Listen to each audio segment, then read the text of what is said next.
So this video is going to be special because I wrote the script out literally on this Smith Corona typewriter that I got at a thrift store for $4. So here it is. The correcting feature's not... I don't have the ribbon for it yet, but it's coming pretty soon. There's websites that still sell this, but yeah. Let's have fun.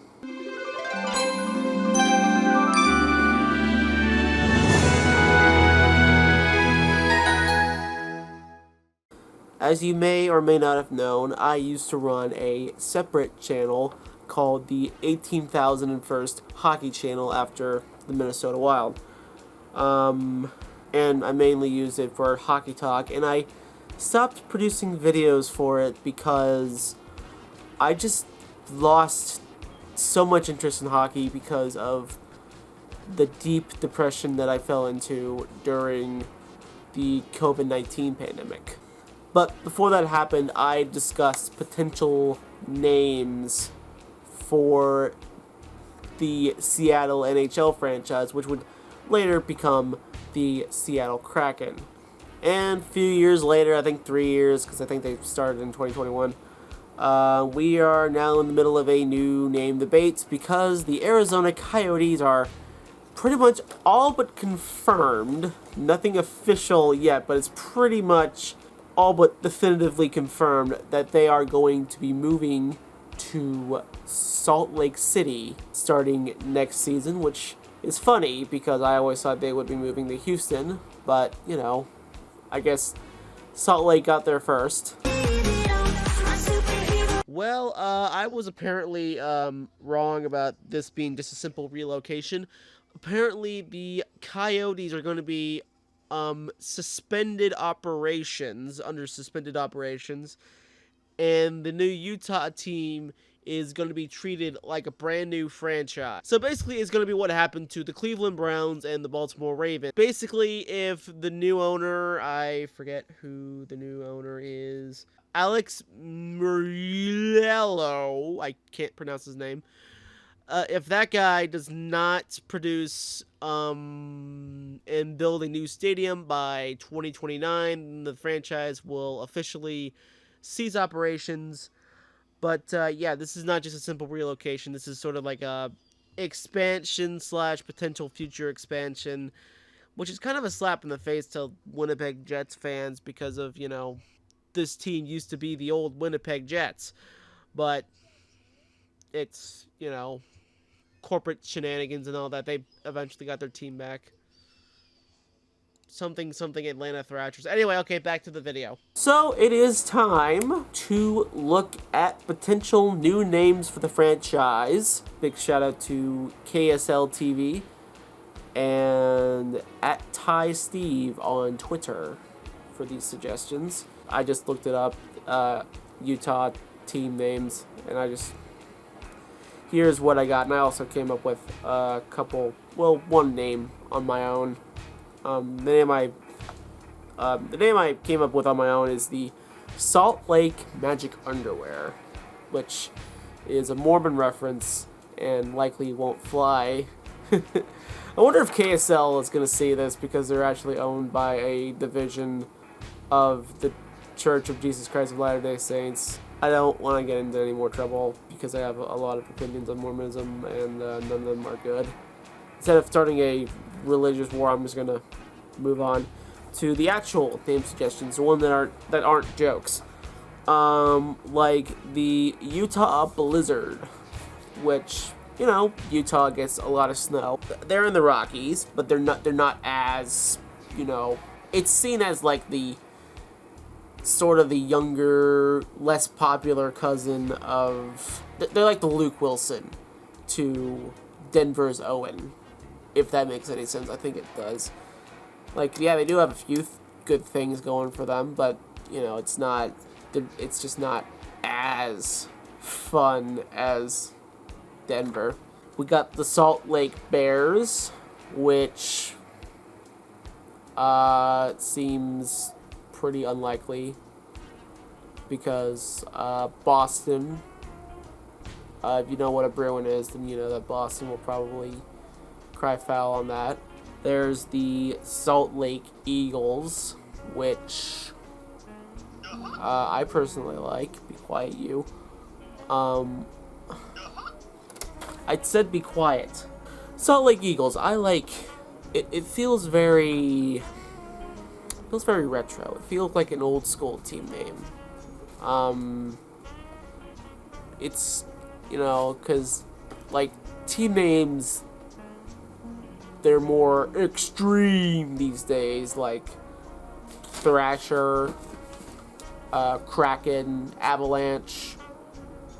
So it feels sort of refreshing to have one that feels, you know, feels kind of more sort of inspired by the teams of old, like, I guess, maybe the Blues, or the Bruins, or the Red Wings. Oh my god, what the hell are you talking about? It feels old school to me. I guess because I'm also associating it with the St. Louis Eagles, which were where the original Ottawa Senators ended up for a year, and then they just promptly died because they were in St. Louis and everyone else was in very upper Midwest, and it just took. They did this in the 30s, which was a bad time for like cross-country travel. So there's the Salt Lake Stags, which, you know, deer, elk. I told you to, you know, everybody loves deer, and you know, deer. They look pretty dainty, but don't mess with a buck, or else you might get antlers in your rib cage, and that's not fun. I've seen pictures. The problem with that name is that stag party. It feels too, I don't know, dude bro-ish, sort of frat type, and I don't think that's the type of audience that Utah wants to attract, especially since, you know, like I said, it's Mormon country. The Utah trout, the Bonneville trout, is the state animal, state fish of Utah, but I don't think that's has a. If Sockeye didn't have it, if Sockeye didn't make it for Seattle, then friggin' trout sure as hell ain't gonna work for Utah, cause like, you know, at least Sockeye, at least that is like a pun on like the amount of fights in hockey, and also it's a fish, but like trout, it's just like, that's something whales eat. And like, I'm pretty sure Vancouver is going to be a pretty big rival. Actually, no, they're not going to be, but Vancouver's going to be making jokes, and you don't want Vancouver making fun of you. Like, you get the point I'm making. It's basically, trout is basically sort of food. And to like the Canucks, whose mascot is a whale, and like other mascots, like the Bruins, again, their mascot's a bear, they eat fish. There's some other mascots that are bears. But St. Louis Blues, you don't want your mascot to be unintentionally food for predators. So I see why they didn't go with it, especially one that doesn't make sense. Like Thrasher. Thrasher's a bird. But it also makes sense because, you know, thrash. You thrash your stick and then get punched in the face for high sticking a guy.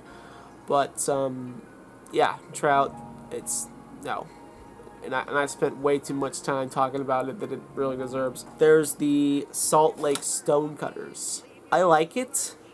It's a bit of a mouthful though. Salt Lake Stonecutters. I like the Stonecutter name. It feels, you know, manly, tough, macho. And it's also a reference to the stones that the stones that make up the big Masonic temple, not the Masonic temple, but like the Salt Lake Temple, the big temple, Mormon temple of Salt Lake. You know, the people who built it. That's a bit of a flimsy one, but the Salt Lake Temple is sort of like an iconic part of Salt Lake City. So I can see what they're going for. I think this has like a distant third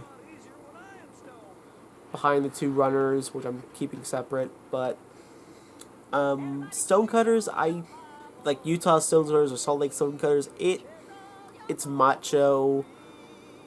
It just doesn't scream like hockey to me.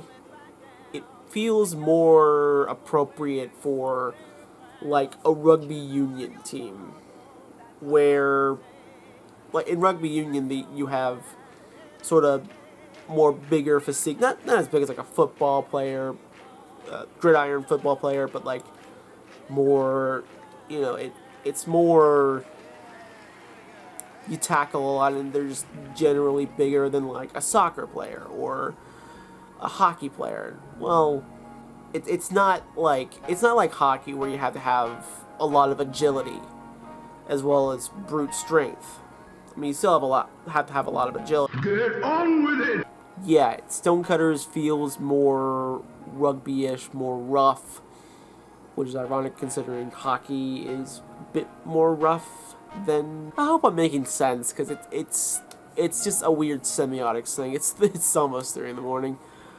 Anyway, let's talk about semiotics. Here are the two front runners that I think have a shot at actually being the new name for the Arizona Coyotes. There's only two that I think are realistically possible. The Salt Lake Olympians. This one feels very, very appropriate because Salt Lake has hosted the Olympics. They hosted it in 2002, and they are in the conversation to possibly hosting it in 2030. I don't know if the IOC is going to have a heart attack, because I know they're kind of promiscuous when it comes to those things, or I guess not promiscuous. There's a word, neurotic. The IOC is pretty neurotic when it comes to like when you can and can't use the word Olympian and Olympic rings and reference the Olympics. They're pretty promiscuous about that, and they might, put the in it, especially when they are currently having a very rocky history with the NHL.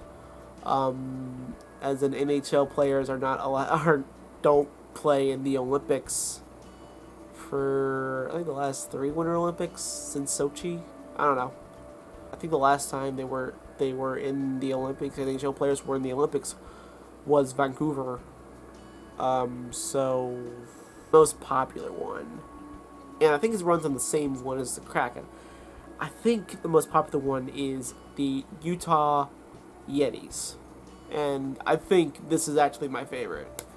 Like, I like Salt Lake Eagles, I like Stonecutters, but I think Utah Yetis are my favorite because I love alliterations, and Yeti is just, it's a big beast, associated with winter, associated with hockey, is also associated with winter, and it is just a ferocious beast that you don't want to cross paths with.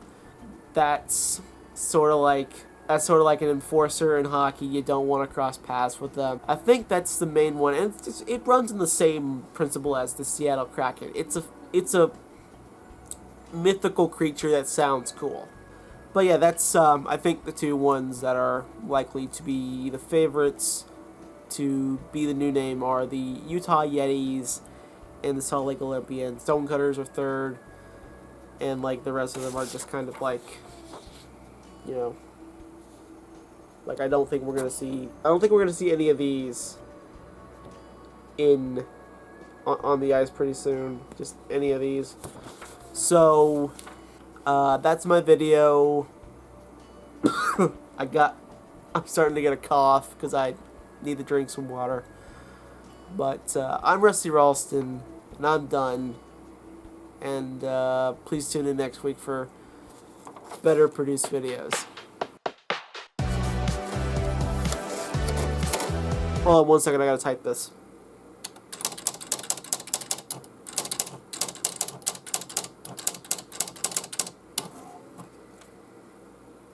Welcome to the end screen of this video.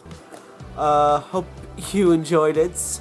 If you did, consider supporting me on Patreon for as little as $1 a month. I make an extra video a month.